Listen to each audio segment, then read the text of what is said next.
Karl Pearson के सहसंबंध गुणांक की गणना, computation of Karl Pearson coefficient of correlation. आज हम एक एग्जाम्पल लेके यह अध्ययन करेंगे कि दो सीरीज का कोएफिशिएंट ऑफ कोरिलेशन किस तरह कैलकुलेट किया जाता है। कार्ल पियर्सन के फॉर्मूले के अनुसार कोएफिशिएंट ऑफ कोरिलेशन कैलकुलेट करना है।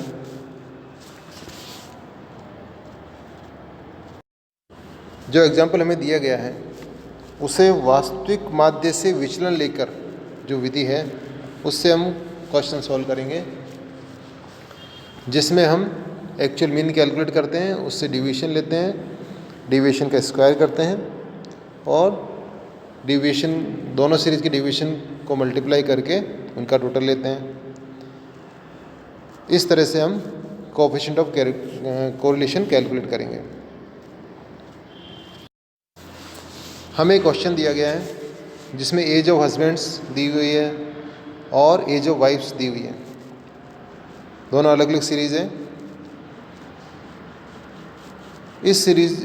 इन दोनों सीरीज़ में हमें कोएफिशिएंट ऑफ कोरिलेशन कैलकुलेट करना है। तो इसका मेथड हम देखेंगे किस तरह कैलकुलेट करते हैं।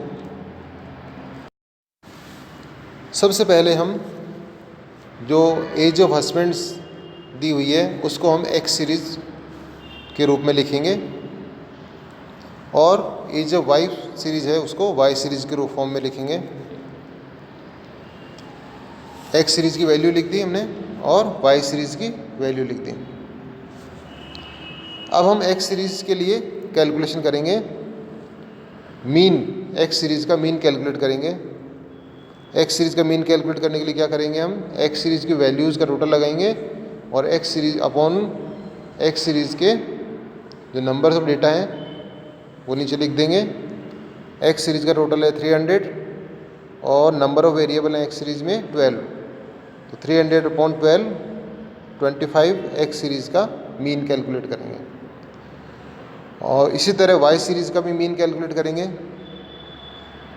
वाई सीरीज़ का मीन होगा sigma Y upon N. Y series की वैल्यूज़ का टोटल है 204 और एन है इसमें सीरीज़ में 12, तो इस तरह वाई सीरीज़ का मीन कैलकुलेट हुआ 17।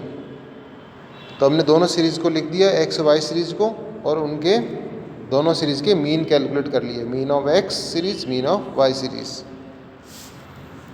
अब हम दोनों सीरीज़ के डिवीजन लेंगे। एक्स सीरीज़ का डिवीजन लेंगे। डिवीजन का फॉर्मूला होगा X minus mean of X series और इसको सिंबल देंगे हम स्मॉल एक्स। हम जो एक्स सीरीज़ की वैल्यूज़ हैं उनमें से एक्स सीरीज़ का जो मीन है उसको माइनस करेंगे और एक्स सीरीज़ के डिवीजन कैलकुलेट करेंगे। एक्स सीरीज़ के डिवीजन कैलकुलेट कर लिए हमने। उसके पश्चात एक्स सीरीज़ के डिवीजन है उसका स्क्वायर कर देंगे, मतलब डिवीजन को डिवीजन से मल्टीप्लाई करेंगे। जैसे पहला डिवीजन है 0, 0 को 0 से मल्टीप्लाई किया 0। दूसरा डिवीजन है -3, -3 को -3 से किया तो +9। इस तरह हम सभी वैल्यूज जो डिवीजन लिए हैं एक्स सीरीज़ के उनका हम स्क्वायर कर लेंगे। इसी तरह वाई सीरीज़ के डिवीजन भी हम कैलकुलेट करेंगे। हमने वाई सीरीज़ का मीन कैलकुलेट किया 17 को वाई सीरीज़ की सभी वैल्यू में से माइनस करेंगे और वाई सीरीज़ के डिवीजन कैलकुलेट करेंगे। वाई सीरीज़ के डिवीजन को हम स्मॉल वाई से सिंबल देंगे। जैसे पहला डिवीजन आया है 18, जो वैल्यू है वाई सीरीज़ की उसमें से घटाएंगे वाई सीरीज़ का मीन, 18 - 17 = 1। इसी तरह सेकंड वैल्यू है 15 में से हम वाई सीरीज़ का मीन घटाएंगे 17, तो डिवीजन आएगा -2।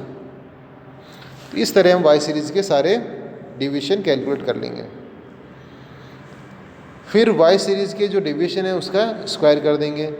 जो डिवीजन आया है 1, जैसे पहला डिवीजन है 1 है, 1 को 1 से मल्टीप्लाई किया तो स्क्वायर कितना हो गया 1 का 1। -2 है, -2 को -2 से मल्टीप्लाई करेंगे स्क्वायर करने के लिए तो वैल्यू आएगी 4। इस तरह हम वाई सीरीज़ का सारे जो वैल्यू डिवीजन है उनका हम स्क्वायर कर लेंगे। अब लास्ट में हम क्या करेंगे, product of division of x और डिवीजन ऑफ वाई। जो हमने वाई सीरीज़ के डिवीजन कैलकुलेट किए हैं उनको हम एक्स सीरीज़ के डिवीजन से मल्टीप्लाई करेंगे, एक्स इंटू वाई। जैसे पहला डिवीजन है एक्स सीरीज़ का है 0 और वाई सीरीज़ का डिवीजन है 1। 1 को 0 से मल्टीप्लाई करेंगे तो एक्स वाई आएगा 0। इसी तरह एक्स सीरीज़ का दूसरा डिवीजन है -3 और वाई सीरीज़ का दूसरा डिवीजन है -2। दोनों को मल्टीप्लाई करेंगे तो एक्स वाई आएगा 6। माइनस माइनस दोनों प्लस हो जाएंगे, प्लस के 6 इसका प्रोडक्ट आएगा। तो इस तरह हम लास्ट जो कैलकुलेशन करेंगे वो एक्स सीरीज़ के डिवीजन को वाई सीरीज़ के डिवीजन से मल्टीप्लाई कर देंगे और उन सब का टोटल लगा लेंगे। जैसे पहला सिग्मा एक्स स्क्वायर का टोटल ले लिया हमने, फिर सेकंड सिग्मा वाई स्क्वायर का टोटल ले लिया और third product of X Y, दोनों सीरीज़ के डिवीजन का मल्टीप्लिकेशन है, उनका टोटल ले लिया sigma X Y.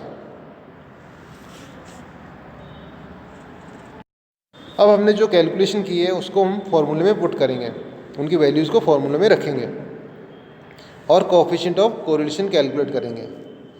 Coefficient of correlation के लिए हम सिंबल देते हैं small r। r is equal to sigma X Y upon under root sigma X square into sigma Y square.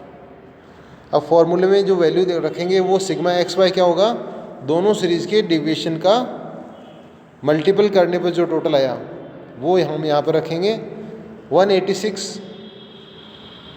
हमने टोटल लगाया था division of X into division of Y, जो कि हमने जो प्रोडक्ट हमें मिला उसको हमने टोटल लगाया सिग्मा एक्स वाई। तो वो हम यहाँ पर पुट कर देंगे 186 under root sigma X square. जो एक्स सीरीज़ के डिवीजन है उनका स्क्वायर है वो यहाँ रख देंगे, वो है 488 into sigma Y square. Y series के जो डिवीजन है उनका स्क्वायर हम यहाँ रखेंगे, वो है 82। तो 186 अपॉन 488 इंटू 82। जब इसको हम सॉल्व करेंगे तो आंसर आएगा 0.93। तो हम देखते हैं कि दोनों सीरीज़ के डेटा हैं उनमें आपस में कोरिलेशन है और काफ़ी हाई डिग्री का कोरिलेशन है, +1 के लगभग नज़दीक है 0.93। तो हमारा correlation coefficient of correlation calculate हुआ है 0.93।